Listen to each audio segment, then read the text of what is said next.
le commandant suprême est devenu lui-même un danger par son immaturité, son incompétence notoire, son népotisme et son comportement tribaliste qui menace l'unité nationale. Les élections prochaines seront le feu qui va embraser la poudrière. Car, loin d'être transparentes et inclusives, elles ont été organisées pour une tricherie à grande échelle et malheureusement cousues de fil blanc. Nous ne suivrons plus jamais des messages flatteurs et illégitimes appelant à la déstabilisation de notre cher et beau pays. Des messages lancés de l'extérieur par des civils et criminels fugitifs qui ont bénéficié de grades au sommet de l'armée par clientélisme. Le destin du Congo est dans les mains de son peuple. Nos vaillants éléments des forces armées et de la police, désormais en osmose avec ces derniers, n'agiront que comme force républicaine en vue de l'affirmation irréductible de la souveraineté nationale. Plus jamais de régime d'essence étrangère en République démocratique du Congo. Je vous remercie. Cette paix des braves s'est matérialisée par un accord dont la majorité des acteurs sont encore vivants, à l'exception des généraux disparus Delphin Kayimbi et Tim Mukonto. Paix à leur âme. L'opinion tant nationale qu'internationale retiendra que l'enjeu exclusif qui avait motivé la signature de cet accord, c'est l'alternance pacifique entre un président entrant et un président sortant sans effusion de sang. Personne dans notre pays n'a empêché ceux-là à participer à ce processus électoral. C'est pourquoi, du haut de cette tribune, je transmets le présent message de notre peuple à tous ces pécheurs en eau trouble.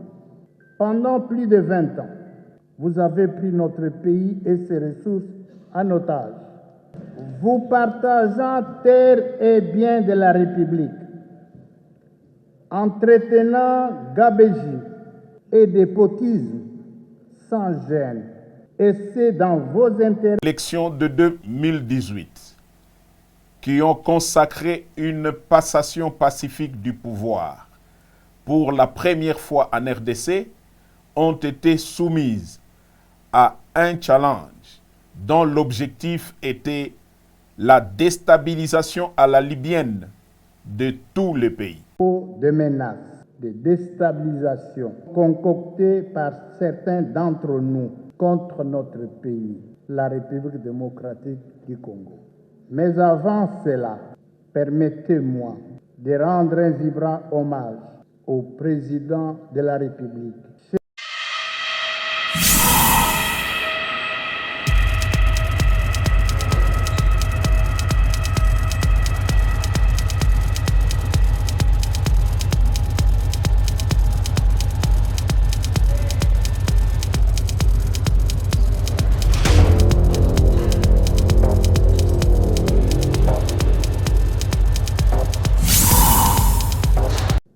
Honorables membres du bureau, honorables députés, chers collègues, j'ai tenu dès l'entame de la plénière de ce jour à faire une mise au point concernant des propos de menaces, de déstabilisation concoctés par certains d'entre nous contre notre pays, la République démocratique du Congo.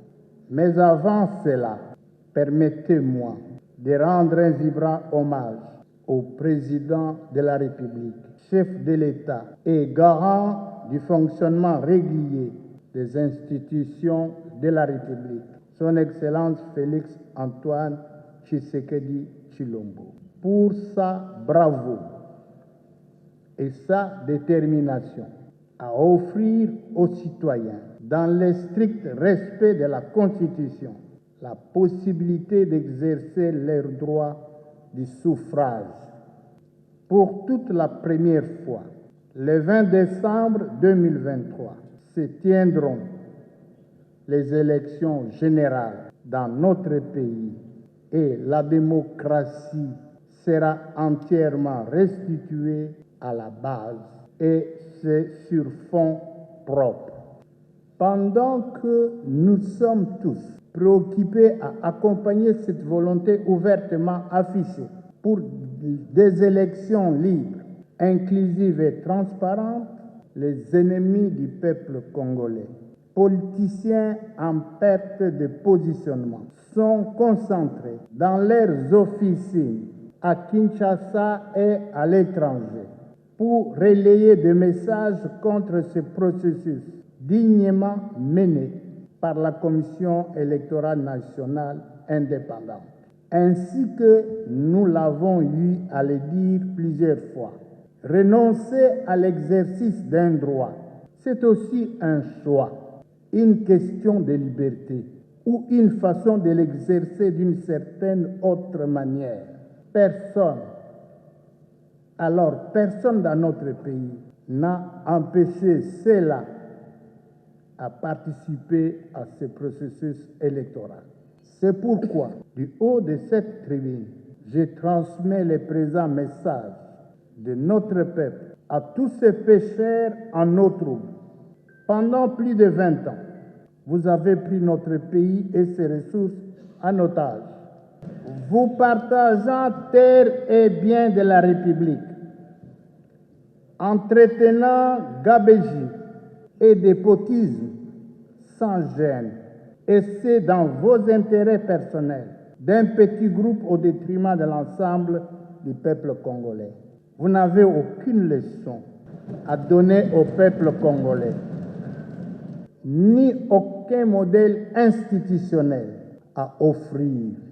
La République démocratique du Congo ne cédera plus jamais aux idées surannées de notre siècle, ni à la pression tendant à la bavure d'un partage arbitraire du pouvoir par deux voies de dialogue sans fondement.